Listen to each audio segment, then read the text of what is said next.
This is a Ramping Up Your English book review. If you've taken an interest in the theme of trains and railroads, you can grow that interest with Trains magazine. This is for the serious rail fan or just anyone who loves trains. Each issue has a main theme, this one about Western steam engines clearing the tracks of snow and ice. Since the featured events were for photographers, there are incredible pictures in this special winter and holiday issue. This issue also features Union Station in Kansas City, a beautifully remodeled historic train station served by Amtrak's Southwest Chief during its nighttime run between Chicago and Los Angeles. Trains magazine is also a good source of finding railroad museums closest to your home. If you want to know more, visit their website. I found my copy at a newsstand and I just couldn't resist buying it. This has been a Ramping Up Your English book review. I'm John Letts. Welcome back to Ramping Up Your English. This is episode 2, segment 3. In today's previous segments, we've rolled up our sleeves and practiced some basic language functions, exploring ways to ramp them up to higher levels of English. There's some homework from today's program. You're using the phrases is made up of and consists of to describe common objects by naming their parts. Examples might be in your bedroom, your classroom, or your office. You're also writing sentences to describe the function of certain objects. Examples could be the things in your kitchen, like the stove, the sink, and the cabinets. You'll find these assignments on our website. Go to letscreate.org and find the RUE Episode 2 page. Don't worry too much about spelling when you're doing this. You never want to let spelling get in the way of moving forward. We'll cover some basic spelling rules in subsequent programs. For segment 3, we're just going to learn more about our topic for this unit, Trains and Railroads. Let's see what we could learn. Here's Freight Trains, Part 3 from Ramping Up Your English.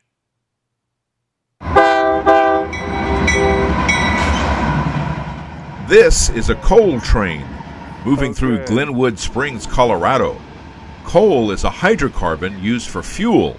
It's in big demand by electric power plants. Coal is delivered to the power plant from the mine by freight trains. Coal cars are heavy, and this area of Colorado has mountains, so extra cars are placed in the middle of the train to help get this heavy load uphill. Extra locomotives in the middle or the end of a train are called helpers. This coal train also has helpers on the end. Looking at this small train yard, we see locomotives painted up as Southern Pacific. Union Pacific gained ownership of them when they bought out Southern Pacific Railroad. Here is another huge train yard near Sacramento, California, owned by Union Pacific.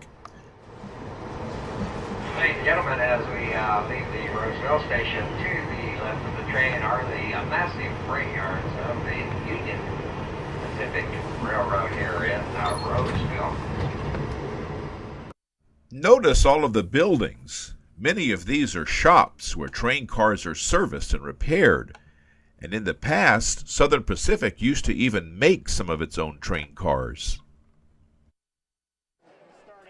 Have you ever wondered what a freight train's controls look like inside the cab? This demonstration at a model railroad show in Medford, Oregon, shows what an engineer sees inside the cab of a locomotive. This engineer explains how a freight train is controlled in the mountains of Oregon. We've got a 60-car freight train, probably weighs about 4,500 tons, something like that. So I've got 5 of these locomotives. So I've got a lot of dynamic braking capability, but I'm going to have to use my air brakes also. So what I'm going to do is I'm going to get the train first on top of the mountain. So what I'm going to do is I'll set up here, wait for 10 seconds. So you have 5 locomotives, is that what you said? Yes, I have 5. So how can you control it? I can control every locomotive in the consist because they're set up. All the air brake controls are connected between each locomotive.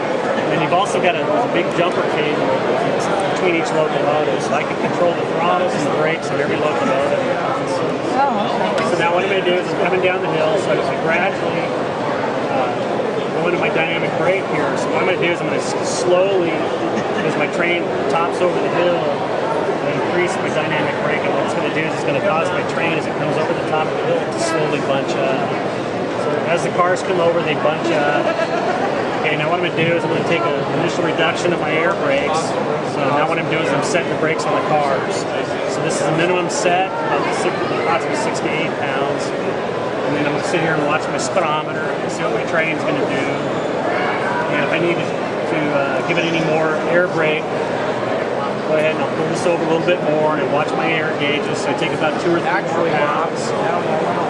And then what I do now is once I have my air brakes set, I've got my dynamics, I can sit here and basically control the speed of my train just with my dynamic brake now.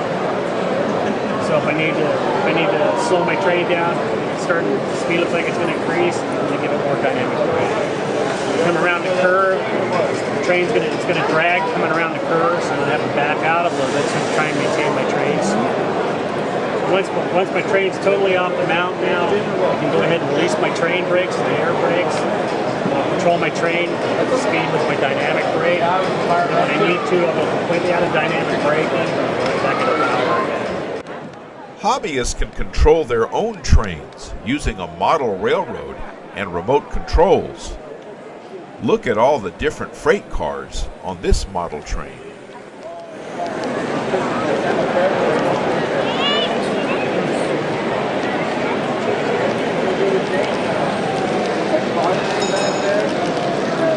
There's the Caboose.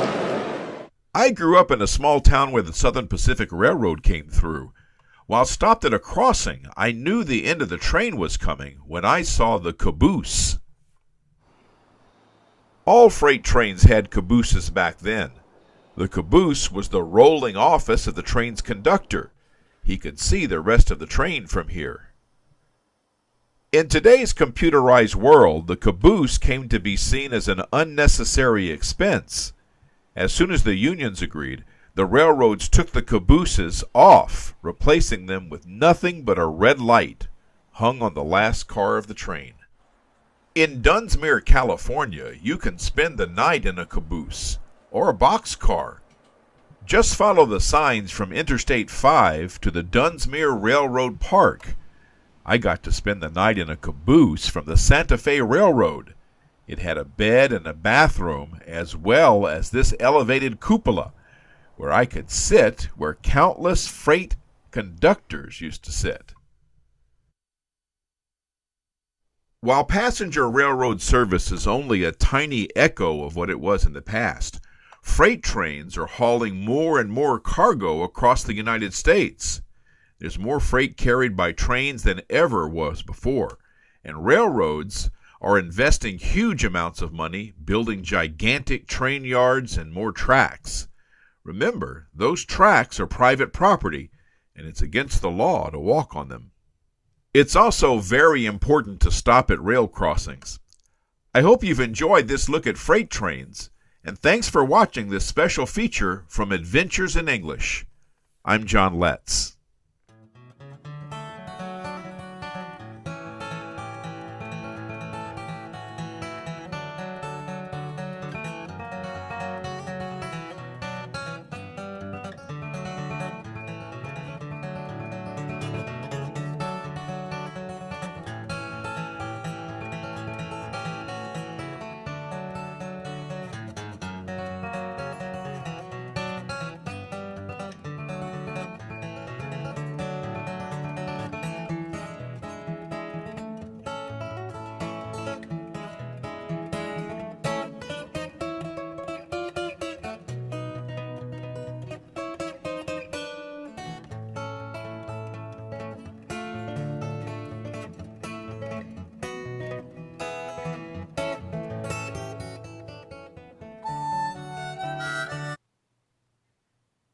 Here's a quick look at a children's book about trains. Freight Trains by Donald Cruz is about as basic as it gets, but it's also a great example of how a theme can support academic learning. A student trying to learn English words for colors would benefit from this book, even though the student may not be interested in anything except trains. I hope you enjoy learning about the description and freight trains. See you next time for episode 3 on Ramping Up Your English.